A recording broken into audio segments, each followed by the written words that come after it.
YouTube. Some of you who, my loyal subscribers that are chomping at the bit for my next video to release, are probably wondering what happened to the last video. Well, I received a copyright strike. I think it has to do with the radio playing at the beginning of the video. It wasn't a strike. I don't really know what it is, but inevitably I ended up having the word copyright in the title of my video when I looked at it, if that makes any sense. So I just went ahead and deleted the video. I didn't want you to think, I don't know what you would have thought or whatever, but so I guess I just wanted to, for the folks that didn't catch the video, because I do believe that there was a valid point to the whole to the title of the video, which is double brokering at megacarriers, and I used Prime as an example.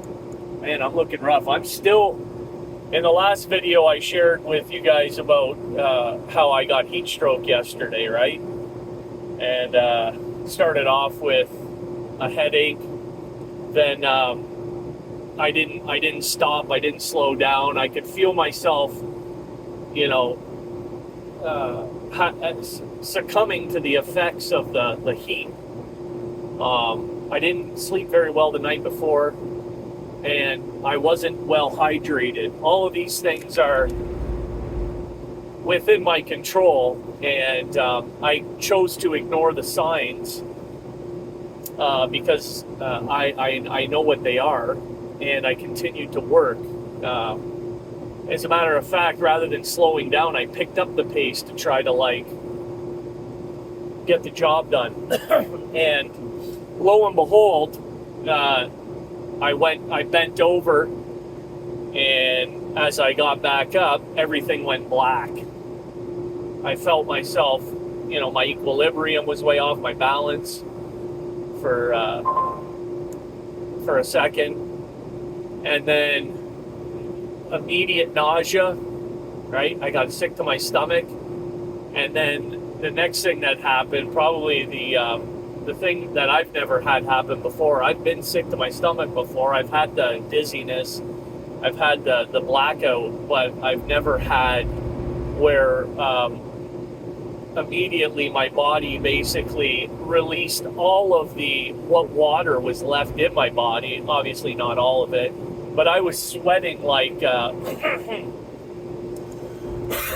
was sweating generously, let's just put it that way. And then immediately it just like waterfall off my forehead everywhere. And after looking into it, what it looks like, what it sounds like, is your body's last ditch effort to try to cool itself down, right? Well, I can tell you that trying to recuperate, trying to recover from that was not fun. It was, as a matter of fact, I didn't think I was going to be able to come to work today. I was sick all night. I couldn't hold anything down. Obviously at that point I'm like, oh, maybe I should hydrate, right? So let's get some electrolytes in me, and it just came right back up, and I'll spare you all the gory details. But essentially, I'm still feeling the impacts of it. And of course, I'm working today. I can see I'm flushed, and it's as hot, maybe even a little bit hotter. And when I say hot, I mainly, what I'm referring to is the humidity. And we all know the humidity is what kicks the shit out of you, right? Swiftly, right? Hard and fast, just the way I like it. And except when I'm the one in the pickle barrel. Anyways, that's me trying to be funny. Yeah, my energy's a little bit low, but I did want to come on It will be my last video for the week. I do have Friday off, and so typically when I'm off and I'm at the house, I'm not making videos. Let me know if you want me to make some videos outside of the truck.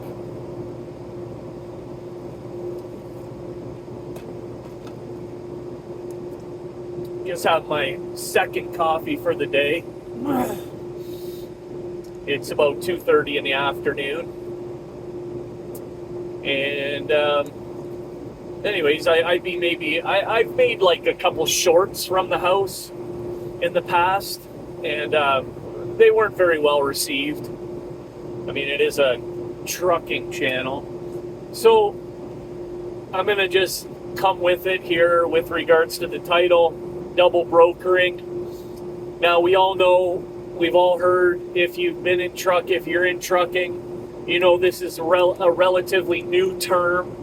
It's something that started to happen through COVID, right? When people were getting paid, and that brought out the worst in people, right? The greed.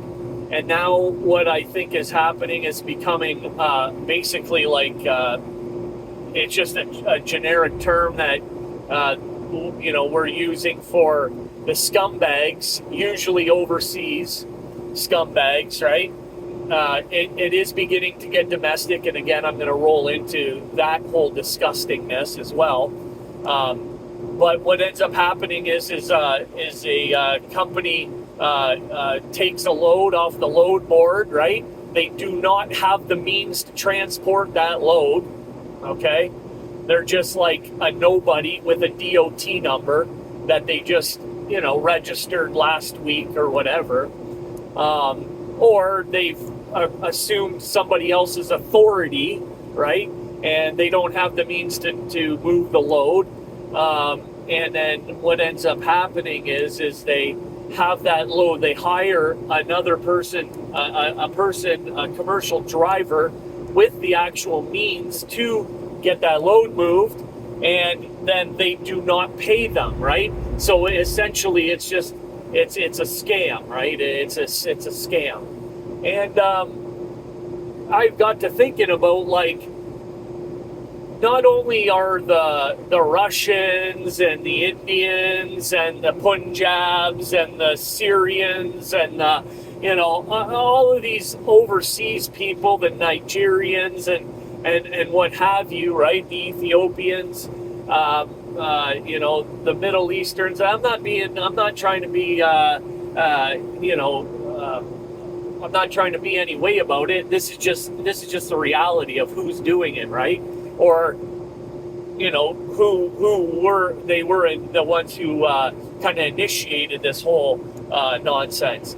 But now moving into like domestically now, what's happening is these mega carriers, okay, let's use Prime, because we like to, Prime's a very transparent company, and they basically, it gives me the ability to say, okay, listen, I know this for fact, right? This is what's happening, because they are transparent. And with that being said, there's lots of information to get. And so I can pass that information along, feeling fairly comfortable with the fact that it's not just garbage, nonsense, lies, and untruths, right? This is what's happening. So you take the concept of double brokering. Now, what does a mega carrier like Prime do, right? They hire owner operators, right? They hire truck renters, right? They hire people who don't know any better. I'm not going to go all through it, right? People who don't know any better. They sign them into these godforsaken leases, these predatory contracts, right? So they do that, and then moving further from that, what ends up happening is they form these smaller companies, these smaller fleets, right, within Prime, okay, and then those smaller fleets, they hire other owner operators, right? And truck renters, right? We sign them into a lease agreement under their authority, okay? Operating under Prime's insurance, Prime's authority, and then they have these smaller fleets. So how does, well, okay, Driver's Lounge, how is that double brokering? Well, I'm going to tell you, it's not to the extent that these predators, these low lives with no lives, right?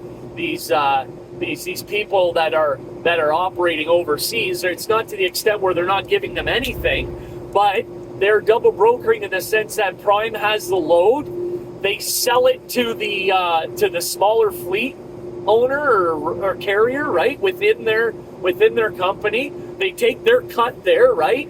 And then that carrier, right? The person who absorbed that load from Prime, right? Then they pass it along to the driver that's actually going to deliver the load. And guess what happens then? They take their cut too. So is that not double brokering? It sure as shit sounds like it's double brokering to me. Okay? And I'm sure somebody who's a lot smarter than me, who's been paid a lot more money than I have, would be able to sit here and talk circles and try to make me believe that, hey, that's not double brokering, Driver's Lounge, that's just business.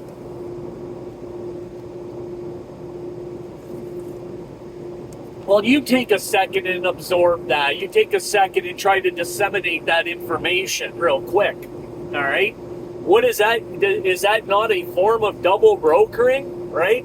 So, let me know in the comments what you think. I think it's disgusting. I think it's another way for the rich to get richer, and for the people like you and I who are out here just trying to pay our bills and maybe take our families on a weekend vacation. I take our family, our friends, what have you. If you have a family, if you don't, I don't know. But take the people we care about. Take care of the people we care about. Pay our bills, right? Have a cell phone. Have food in our fridge, right? I mean, I don't know about you guys, but I'm not I don't like to live off of peanut butter and ramen. That's not my idea of living, right? And so, anyways, so. That's what I wanted to throw out. That's why that's what we do on this channel, right? Let's take a topic. Let's talk about something that really hasn't been explored too much. I haven't really heard. I've heard of double brokering and everything else. Let me just throw one more thing at you about this whole double brokering, right? It's one thing for, I'll use Prime as an example. They're double brokered the load. Then the smaller fleet, the person running that smaller fleet, they sell it again to you. They take their cut, right? Well, all of that money stays within North America, right? So, okay, that's not as bad, in my opinion, as these people that are taking the money out of this economy, right? They're not even, they don't care about this country. They could care less about you. They have nobody that lives in this country. It's the same reason why you see these folks screaming down the right lane when there's a tow truck or a broke down or a disabled vehicle, and they've got their four-ways on the shoulder, and we all move over, right? We all move over because, shit, that could be my aunt, that could be my uncle, that could be my grandma, my mother, my brother, right? That could be somebody, right? And not only that, I mean, we have some professionalism, right? Well, who's screaming by that even if the lane's clear in the left, they can't be bothered because they're like, I don't give a shit. I don't know if they die, they die, And as disgusting as it is, right? As disgusting as it is, we see it every day, right? We see it every day, and this double brokering thing is still going on every day. And I'll tell you what, the domestic carriers, right? These people, they're supposed to have some sort of like, they're supposed to be acting in good faith. They're supposed to have some sort of sense of professionalism, right? Some what's the word I'm looking for, right? Some moral high ground, right? They're supposed to be operating with some morality, with some dignity, right? Some of that old like fashion, treat others as you'd like to be treated. But no, what they said, they jumped on that bandwagon. Hey, if they're doing it if everybody else is doing it, well, I want my piece, right? Hey, it's an easy dollar. It's another way we can make money off the backs of the people that are actually doing the work. Hello, that's me, that's you, right? What's another way we can squeeze another, 5, 10, like I call it $100 billing you to death, right? Every time you turn around, it's $100 bill. All right, and that's the way they look at it, right? How can I, they are not gonna lose, man. They are not gonna lose, right? And that's why they sign up these drivers with 6 months experience, right? I've talked about it before. Set them up into hey, you want to be an owner operator, don't you? You don't want to be a company driver. You're your own boss, right? Well, you're smart enough. You seem like listen, you couldn't drive your way out of a fucking fuel island, let alone operate a business, the business of trucking, okay?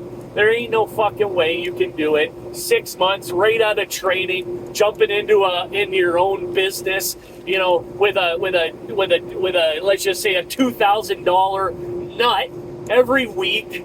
A $2,000 nut every week, right? And then they wonder, hey, listen, it's disgusting. It's unnecessary, and it's greed, and it's just the worst of the worst, man. And that's my opinion. Let me know what your opinion is. Let me know what you think. Hope you guys enjoy the rest of your week. I hope to be feeling better by Monday. I will let you know. And in the meanwhile, keep the rubber side down. Keep the shiny side up. Keep her between the lines. All that good, happy horse shit. Let's try to, let's try to behave like the professionals we are. Have a great day. Driver's Lounge over and out.